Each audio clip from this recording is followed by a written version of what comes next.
Dr. Nichole Hardy Swann, and welcome to the TheSwannsNest podcast. I am joined today by Jessica Burkle.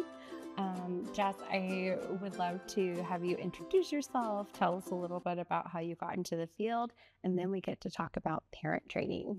Okay. My name is Jessica Burkle. I am the clinical director for our Roaring Fork Swan Clinics.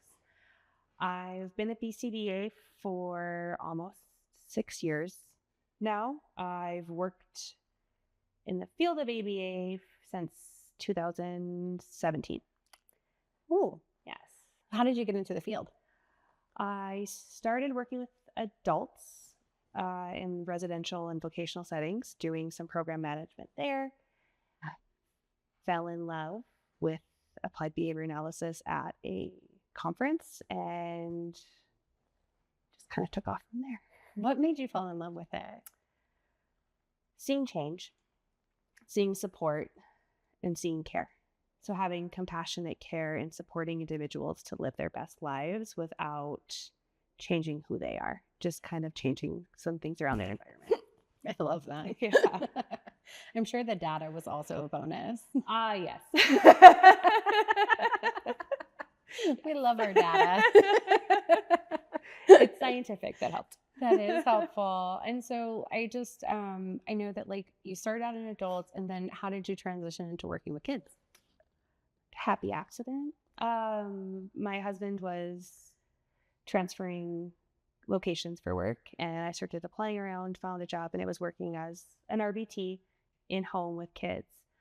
My goal forever was to work with children, and it didn't happen that way right away. And then I was able to.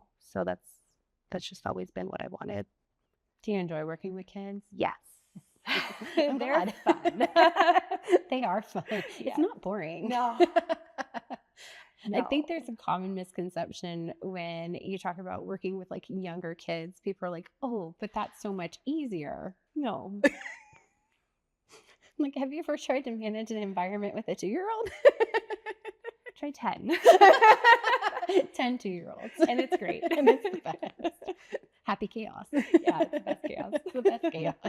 I know. I love when I walk in clinic and I just hear people saying such nice things. It's like just a happy vibe when you get those like moments. You're like, friend, I'm so glad that you like decided to do this, or thanks for telling me, or like, we can be dinosaurs. we can be dinosaurs. You want to be a monster truck dinosaur? I Let's love do playing it. kitty. Yeah.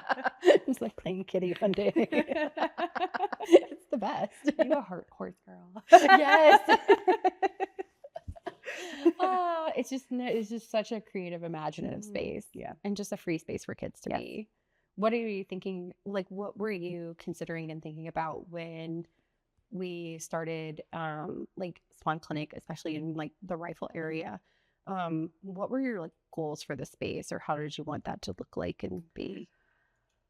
Honestly, being in an area where there weren't many supports or services, the opportunity to actually open the door for support was a big one. And what I've always told our team is my goal is for every individual to walk in, grow, and leave, no matter who you are, what you're doing, what your role is, leave that place a better person, or feel better, feel empowered, strong, whatever. Just opening opportunity for not only our families, but our techs and our admin team and support team as well. Yeah. Yeah. It's fun. Yeah. Culture. Culture. And I love that like the space is also so creative for the kids too. Like there's multiple different types of spaces that they can inhabit. And that's nice. Yes, it makes it fun. It also makes it easier when we're teaching someone to request something, when they can name a specific room based off a theme. So. Yeah. Space room. Yeah. I know. I was reading space facts on the walls the other day. I was like, oh, that's interesting. Yeah. Now I know what a mesosphere is.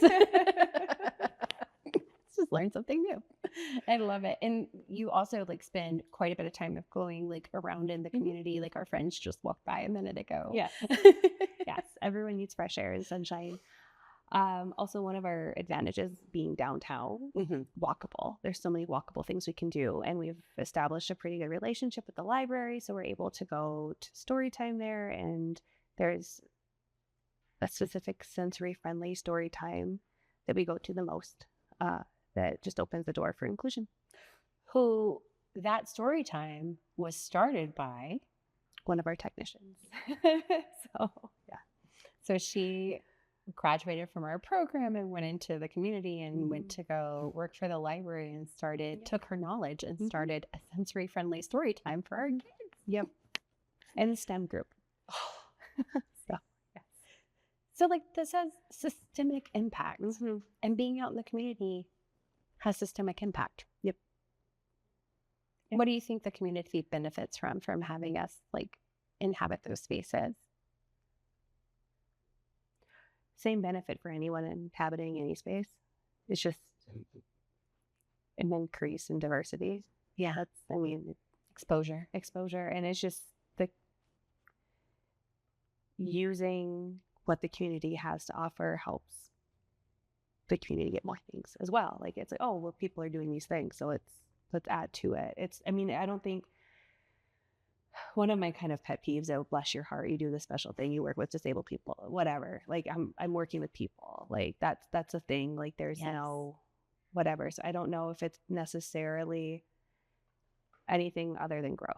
That's a big one. That kind of sounded like flippant, that like, oh, it's just growth. But no, growing as an individual, growing as a community is pretty big. So and it's interesting because I was talking to like one of the city planners the other day, and he was like, oh, what can we do to like make the area more accessible? Fence on Railroad Park. I was like, we can't use that space because we have concerns with elopement and it's so close to the road. He's like, I'm going to work on that. That's huge. That's huge. Yep. So it's important we're out there, huh? Yes. We love that. Yes. Yay. So then tell me a little bit about sort of the thing we wanted to discuss today. We've already talked about community. We've talked about you. Let's talk about parents. You're a parent? I'm a parent. I'm a parent. Yes. Love it. Yeah. Parents, they're a huge part of our community. Parents make a community. They do. Yeah. So they are a community. Yeah. How do parents fit into the fabric of Swann Clinic? They're every part of it. Our initial parent is the expert for their child. The parent, the caregiver, that guardian, they know everything. They're the expert. We are figuring it out. They already know, usually. So from the first introductions to transitioning, parents are involved in every aspect. Yeah. They're the first ones we talk to. Yes. What do you think parental expectations look like coming into clinic? That they may perceive or that we put on? Let's do both. Okay. So my biggest fear is parents perceive that they're going to be judged for what they've done. And the expectation is they're not. Yes.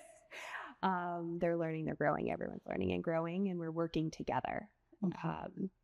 So our onboarding process, because we are early intensive behavior intervention, that means a higher hour commitment in clinic based on their individual plan and their specific needs. Yeah. Parents are involved from day one, and they spend a good chunk of the day. Depends on what they can do, what their family can do, what they can commit to, but at least an hour every day for those first week to 2 weeks with us. So they see what the clinic is, what their child's doing every day.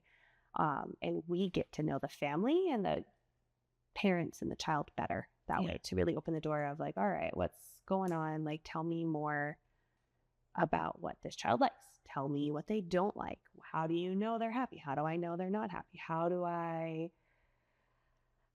best support them in the bathroom? How do I best support them to just live their best life while they're here with us? And also just so the parents can kind of see the routine and what our day-to-day looks like. So that's our onboarding process. that's a big leap of faith to like here's my hand child. your child over to someone. Here's my child. Yeah. And a lot of parents go through that with school transitions or a preschool or daycare, things like that. And you just kind of like, here's my child, bye. And you cry. And it, like bringing my son to daycare at 6 months, it was like, I just abandoned my kids. And it's like, it's better for them and all that. So it's one of those things like, no, it's not a hard launch. It's come in, be a part of us, know what's going on, know the technicians with your child, because Faces and names. yes. Relationships. Yes. Yeah. Yeah. Because the therapeutic relationship doesn't start is not just with the child. It's the whole family unit, especially when you're working with kids. It's That's family so unit. important. Yeah. I love that. And then for parents, like, I think it's important for them to know that like parent training is not just like a part of our program. It's a required part of our program. Yes. Like we're a little different in that way where we have expectations for that. Yes. It's highly individualized. It's based on what that family needs, what that child needs. We are flexible with family schedule because people work, people have lives, people have other children. You can't just devote everything to this one aspect of your life.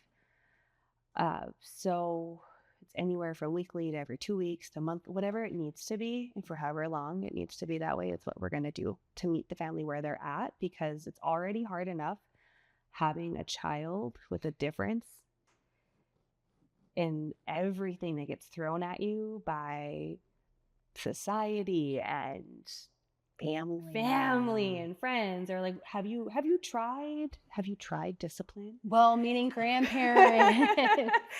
Like, have you tried saying no? Never. No, Why would didn't I occur. ever say no? They didn't care to me to set a boundary or expectation. You're coddling them. Yes. So I don't want to be more stressed. No. I want to be sport. I think it's so important for parents, like, that we normalize this process for them. And once your child receives an identification, like, you just sort of become absorbed into a tribe. It's like this club that you never, ever, I mean, I'm part of that club. Yeah. I get to go to parent training. I love that. That's so cool. Every other Friday, I have meeting with my son's BCBA. So I'm there. I need one of those. I love it. And so that's great, because then, like, not only are you like you're disseminating parent training, but you're also receiving parent training. It's such a unique position to be in. Yeah. So parent training, what are like, we talked about how parents come in and they're worried about that judgment. Yeah. What's the first thing you do in parent training? Check in. How are you? How is your family? How is your kid? It's a unit. It's not an individual. You know what I mean? It is an individualized plan, but it's family unit. So it always starts with the check-in. How are things going? Have things changed?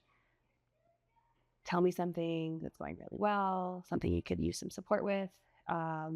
And then we kind of figure out from there what we want to focus on for that meeting, if we don't already have a follow-up or predetermined something that we say we're going to work on. When we write our plans, we put parent training goals in there, and those are created with families. And sometimes we have to shift those. So it's flexible. Pivot. I think sometimes parents, when they come into, they have an expectation of, I'm hoping that you'll teach me. Yeah.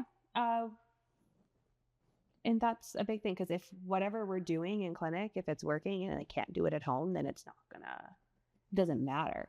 It does not matter if this child is using their communication device in clinic, but parents don't know how to use it at home, then it's not functional, right, for that situation. So 100%. We want to make sure that whatever we're doing has that social validity and is something that can go across settings. Otherwise, what's great, you can do this one thing in this one place with this one person. Right. That's not really useful to that kid.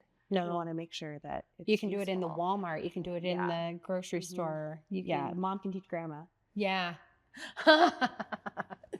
We've had grandparents and like babysitters and aunts and uncles come in. Yes. Some families, there's grandparents coming in regularly. Like they flip-flop between. I love that. I love that. It's just whoever is in that child's life that's a caregiver and wants to be part of it, they'll be there. They'll be there. Well, I often tell moms, I'm like, when you became a parent, well, I usually talk to moms. I talk to dads too, but it's usually the moms. But when I talk to parents, I'm like, you became a parent, you didn't become a therapist. No.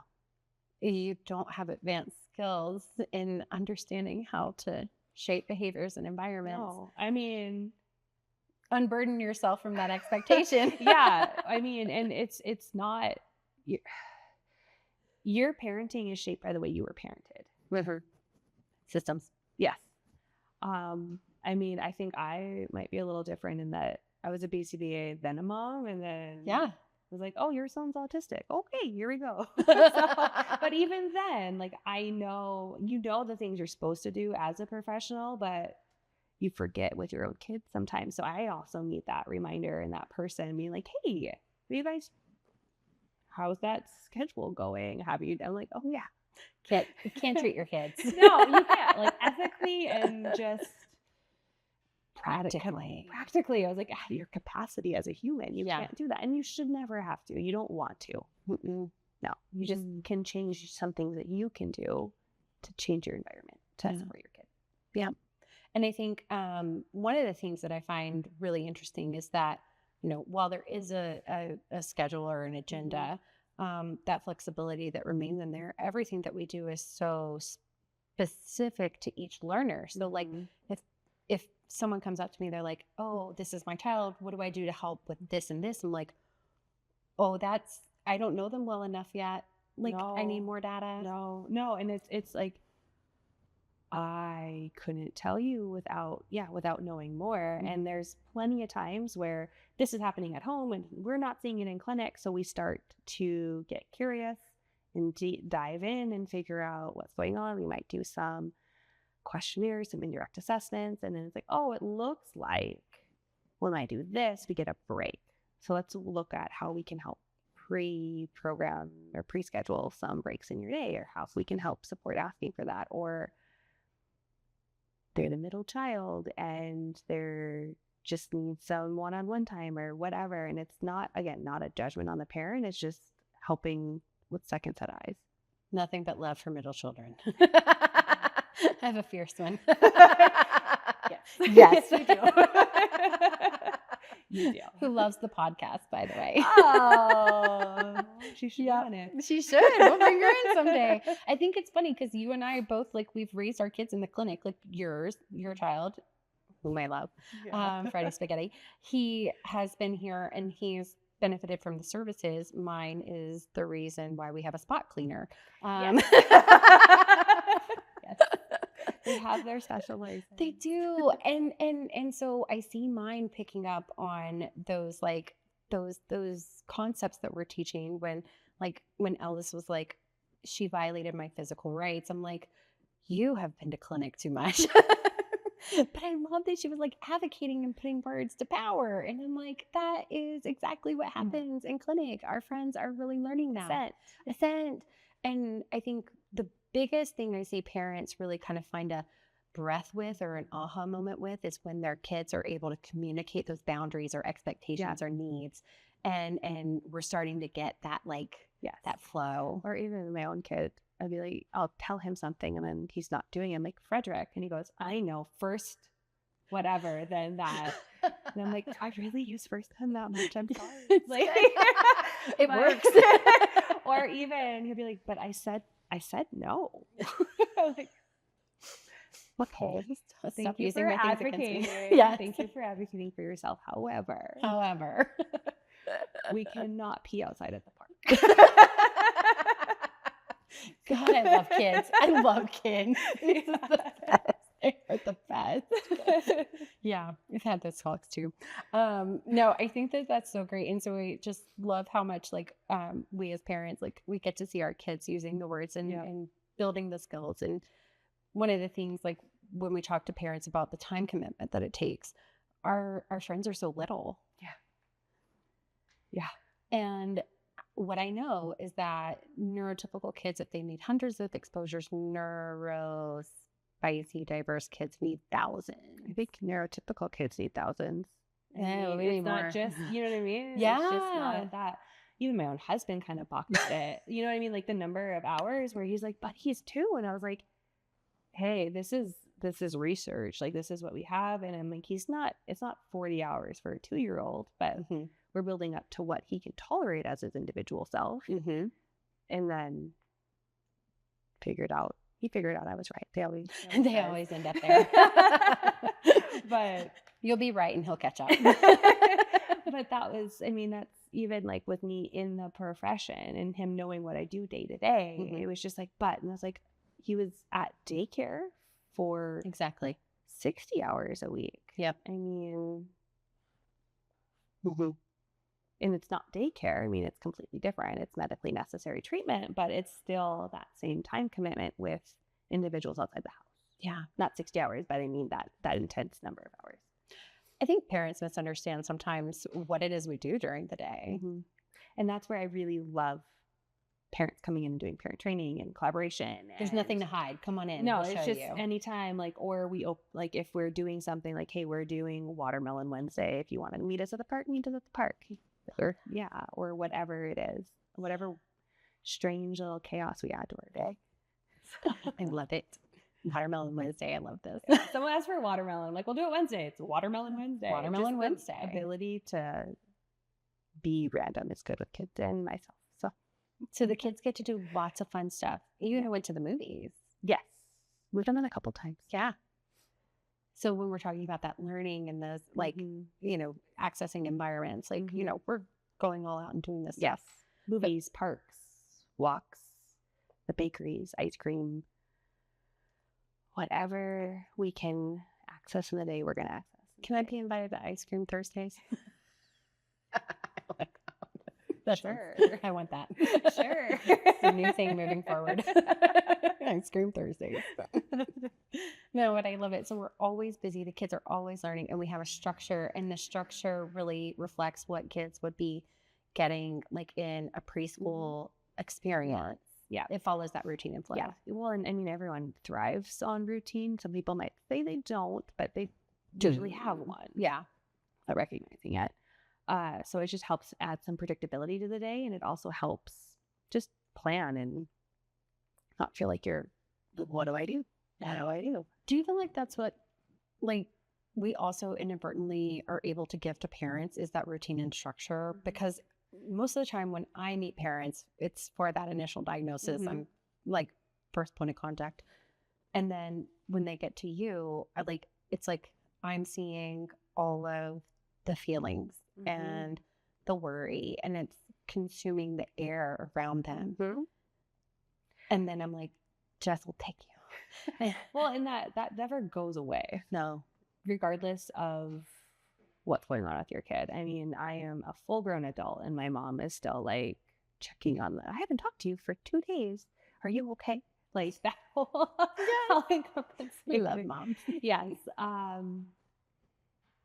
But yeah, it also it does create some predictability for them. Like, okay, I know from this time to this time, this is where my kid is. This is what they're working on. Because that's the other thing. We like to check in. Like, hey, this is what we've been working on. This is what this looks like. This is what this looks like. Does this reflect what's happening at home? That's a good point. So when you're teaching parents, like, I think that structure that you're giving them is, hey, these are the goals that we're setting. Here's the skills on how to do it. Yep. And talking to them about what routines are working and what's not working, and kind of trying to build that structure. Yes. But then you said next, like, you're showing them what you're doing and trying to modify it in a way that meet their needs. Because that's another thing. I'll go through like, okay, this is what we're doing. Show them, teach them, and then can you do this at home? Does this work for your family at home? Yes or no? Because if it's like, I cannot do this, I have 4 kids and this is one snippet of what my day-to-day is, like, okay, change it. That's what we can do. Mm-hmm. That's awesome. Well, Jess, thank you so much for talking with us today. Yeah, of course. Thank you. And sharing your experiences, and also just being just the wonderful clinician you are, and caring for our team and our friends and our families. I'm so glad you found this field. I'm glad that you had so many happy accidents along the way. And I'm glad we're one of them. Yeah. Yeah, I suppose it would be. There was a You're happy my Barbara. You're the best. I love you, Jess. Thank you.